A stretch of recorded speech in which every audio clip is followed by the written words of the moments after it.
Salam untuk kita semuanya, berjumpa lagi dengan saya di channel Aritella Tutorial, tempat kita untuk berbagi informasi seputar informasi pendidikan dan informasi guru, serta informasi lain yang ada hubungannya dengan pendidikan dan guru.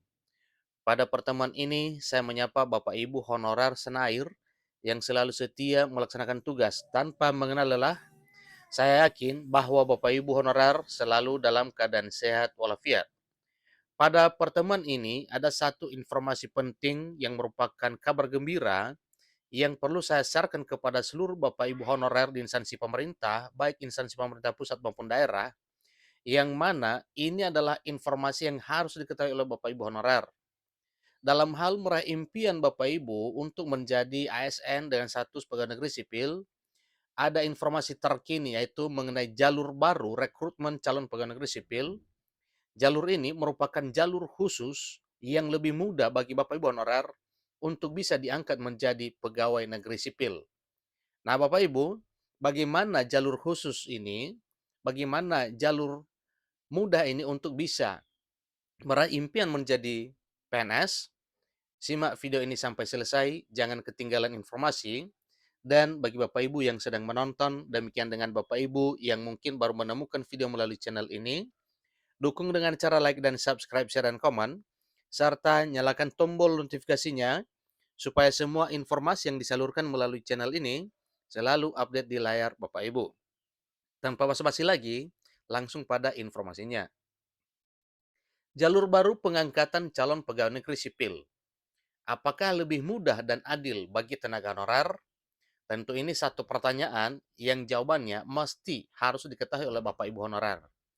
Nah, sehubungan dengan pertanyaan ini, untuk memastikan kira-kira apa jawabannya, ikuti terus informasi berikut. Tenaga honorer telah lama menjadi bagian dari sektor publik di Indonesia.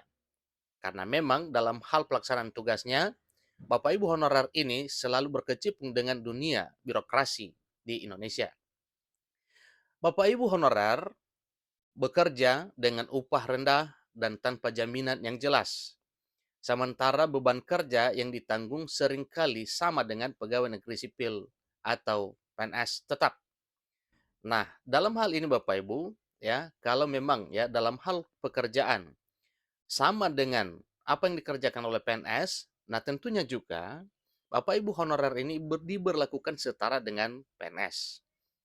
Nah, dalam hal ini banyak para honorer, bahkan hampir seluruh honorer memimpikan kiranya pengabdian selama ini bisa dihargai oleh pemerintah, yaitu dengan cara diangkat menjadi aparatur sipil negara, baik dengan status P3K maupun status PNS. Yang dibahas di sini adalah honorer jalur khusus untuk bisa meraih impian menjadi pegawai negeri sipil. Bagi banyak pekerja honorer, impian menjadi pegawai negeri sipil bukan hanya soal status, tetapi juga stabilitas finansial dan jaminan masa depan yang lebih baik. Nah, itulah kira-kira yang menjadi dasar untuk ya Bapak Ibu honorer supaya impiannya itu bisa tercapai. Selain daripada statusnya yang jelas adalah sebagai seorang ASN, demikian juga ada pengaruhnya terhadap finansial ya, stabilitas finansial dalam arti penghasilan yang tetap tanpa ada goncangan. Demikian juga dengan jaminan masa depan yang lebih baik, misalnya seperti pensiunan setelah berhenti atau setelah tiba waktunya pensiun. Namun, selama bertahun-tahun, tenaga honorer yang ingin menjadi pegawai negeri sipil hanya dapat mengandalkan tes calon pegawai negeri sipil atau tes CPNS secara umum yang terbuka untuk semua masyarakat. Nah, tentunya, sebagaimana kita ketahui bersama bahwa untuk meraih impian melalui seleksi umum CPNS ini adalah suatu hal yang sulit bagi Bapak Ibu honorer. Kenapa tidak? Karena memang saingannya adalah para fresh graduate atau para lulusan terbaru yang penguasaan sisi seleksi masih segar dibandingkan dengan Bapak Ibu honorer yang sibuk dengan pekerjaan yang masing-masing di instansi pemerintah. Pemerintah pun menyadari bahwa masalah ini dan melakukan reformasi birokrasi melalui perubahan dalam peraturan pemerintah atau PP nomor 48 tahun 2005. Perubahan ini bertujuan untuk memberikan kesempatan yang lebih besar bagi pekerja honorer atau bagi tenaga honorer non-ASN untuk diangkat menjadi calon pegawai negeri sipil melalui jalur seleksi khusus yang diadakan oleh pemerintah. Ingat Bapak Ibu ya, melalui jalur seleksi khusus yang diadakan oleh pemerintah. Nah, tentu bagaimana jalur khusus ini bagi Bapak Ibu honorer untuk mencapai impian menjadi calon pegawai negeri sipil, itulah yang kita bahas pada pertemuan ini, ikuti terus informasinya. Kemudian, Peraturan Pemerintah Nomor 48 Tahun 2005 diubah dalam Peraturan Pemerintah Nomor 43 Tahun 2019 yang juga memberikan ketentuan mengenai masa kerja, persyaratan, dan prosedur pengangkatan pekerja honorer menjadi calon pegawai negeri sipil. Jadi bukan tanpa dasar Bapak ya, di sini ada jalur hukumnya atau ada payung hukumnya, ada regulasinya jika honorer ini bisa diangkat dengan mudah menjadi calon pegawai negeri sipil. Kemudian selain daripada itu, tertera juga dalam Peraturan Pemerintah Nomor 48 Tahun 2019, jika honorer akan diberikan jaminan hak dan kesejahteraan kalau sudah diangkat menjadi calon pegawai negeri sipil. Jadi suatu hal yang wajar juga kalau seandainya Bapak Ibu honorer ini disetarakan dengan ASN atau PNS melalui proses pengangkatan menjadi calon pegawai negeri sipil, tentunya yang mengeksekusi ini adalah pemerintah terhadap honorer. Kemudian perubahan dalam Peraturan Pemerintah Nomor 48 Tahun 2005 ini ditujukan untuk memberikan kesempatan yang lebih besar bagi tenaga honorer untuk diangkat menjadi calon pegawai negeri sipil. Ini adalah perubahan dalam Peraturan Pemerintah Nomor 48 Tahun 2005. Memberi peluang besar bagi tenaga honorer untuk bisa diangkat menjadi CPNS. Jika sebelumnya pengangkatan tenaga honorer menjadi calon pegawai negeri sipil hanya dapat dilakukan melalui jalur tes CPNS secara umum yang terbuka untuk semua masyarakat tanpa pengecualian. Ini untuk semua masyarakat. Sementara kehidupan honorer di instansi pemerintah yang sibuk dengan pekerjaannya ini sepertinya kurang tersentuh. Kenapa?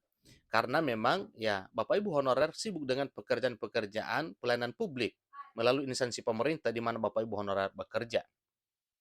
Setelah adanya perubahan dalam Peraturan Pemerintah Nomor 48 Tahun 2005, pengangkatan tenaga honorer menjadi calon pegawai negeri sipil dapat dilakukan melalui dua jalur, yaitu tes calon pegawai negeri sipil umum dan seleksi khusus yang diadakan oleh pemerintah. Tentu ada bedanya Bapak Ibu ya. Tes CPNS umum dan seleksi khusus untuk CPNS ini adalah jalur honorer. Nah, sebagaimana kita ketahui bersama bahwa sepertinya pemerintah memilah untuk tes CPNS umum itu adalah para fresh graduate ya. Dan tidak tertutup kemungkinan bagi Bapak Ibu honorer yang memenuhi persyaratan, misalnya dari sisi usia. Misalnya ada honorer yang usianya di bawah umur 35 tahun, maka bisa juga diberikan kesempatan untuk mengikuti seleksi CPNS secara umum. Lalu seleksi khusus ini adalah bagi Bapak Ibu honorer yang sudah benar-benar honorer di instansi pemerintah. Tentunya juga adalah bagi yang memenuhi syarat. Seleksi khusus ini dapat dilakukan oleh instansi pemerintah yang membutuhkan tenaga honorer dan diatur lebih lanjut oleh Menteri Pendayagunaan Aparatur Negara dan Reformasi Birokrasi, diatur oleh Menpan RB. Selain itu, Peraturan Pemerintah Nomor 43 Tahun 2019 juga memberikan ketentuan mengenai masa kerja, persyaratan, dan prosedur pengangkatan tenaga honorer menjadi calon pegawai negeri sipil. Ini termuat di dalam Peraturan Pemerintah Nomor 43 Tahun 2019. Serta memberikan jaminan hak dan kesetaraan dan kesejahteraan bagi tenaga honorer yang sudah diangkat menjadi calon pegawai negeri sipil atau CPNS. Berikut ini adalah beberapa poin penting dalam Peraturan Pemerintah Nomor 43 Tahun 2019. Pertama, pengangkatan tenaga honorer menjadi CPNS dapat dilakukan melalui jalur tes CPNS umum dan seleksi khusus yang diadakan oleh pemerintah. Dua, seleksi khusus ini dilakukan oleh instansi pemerintah yang membutuhkan tenaga honorer dan diatur lebih lanjut oleh Menpan RB. Ketiga, persyaratan pengangkatan tenaga honorer menjadi CPNS adalah memiliki kualifikasi pendidikan dan kompetensi yang sesuai dengan jabatan yang dibutuhkan. Keempat, tenaga honorer yang diangkat menjadi CPNS memiliki hak dan kewajiban yang sama dengan PNS tetap. Kelima, tenaga honorer yang diangkat menjadi CPNS diberikan jaminan hak dan kesejahteraan seperti tunjangan keluarga, tunjangan pensiun, dan lain-lain sesuai dengan ketentuan yang berlaku. Enam, masa kerja tenaga honorer yang diangkat menjadi CPNS dihitung sejak awal bekerja sebagai honorer. Nah, ini keunikannya Bapak Ibu ya. Jika dihitung masa kerjanya sejak bekerja menjadi honorer, berarti kemungkinan honorer ini pada saat diangkat menjadi PNS, kesejahteraannya lumayan lebih besar. Kenapa? Karena pengangkatannya dan dasar pemberian gajinya adalah berdasarkan masa kerja dan golongan yang dicapai pada saat pengangkatan. Dalam rangka memberikan kesempatan yang lebih besar bagi tenaga honorer untuk diangkat menjadi CPNS, pemerintah harus melakukan reformasi birokrasi dan membuka seleksi pengadaan CPNS secara berkala. Jadi hal ini dilakukan untuk meningkatkan kualitas sumber daya manusia di lingkungan instansi pemerintah dan memperkuat tata kelola pemerintahan yang baik. Dengan adanya perubahan dalam peraturan pemerintah nomor 48 tahun 2019, maka pengangkatan tenaga honorer menjadi CPNS harus memenuhi persyaratan kualifikasi pendidikan dan kompetensi yang sesuai dengan jabatan yang dibutuhkan. Maksudnya dengan jabatan yang dilamar Bapak Ibu ya, pada saat pengangkatan. Selain itu juga peraturan pemerintah nomor 43 tahun 2019 juga memberikan jaminan hak dan kesejahteraan bagi tenaga honorer yang sudah diangkat menjadi CPNS seperti tunjangan keluarga, tunjangan pensiun, dan lain-lain sesuai dengan ketentuan yang berlaku. Oleh karena itu, peraturan pemerintah nomor 48 tahun 2005 dan peraturan pemerintah nomor 43 tahun 2019 sangat penting dalam memastikan terciptanya sistem pengangkatan CPNS yang efektif dan efisien di Indonesia. Demikian informasi Bapak Ibu tentang jalur khusus untuk pengangkatan Bapak Ibu honorer menjadi calon pegawai negeri sipil. Baik di tahun 2023 tahun ini, demikian di tahun berikutnya, seketika pemerintah melakukan eksekusi terhadap pengangkatan honorer menjadi pegawai negeri sipil. Demikian, sampai ketemu pada video berikutnya. Terima kasih.